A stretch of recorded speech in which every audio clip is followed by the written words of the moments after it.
Frederico, você tá aí de boa, né, meu filho? Nesse calor.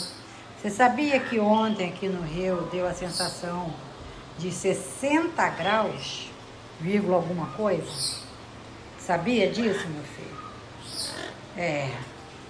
E você tá aí de boa, né? Graças a Deus, né, meu filho? Vai brincar lá com seu brinquedinho, isso, vai. Olha, gente, como ele gosta de brincar no brinquedinho dele. Olha o outro brinquedinho, onde é que tá, ó.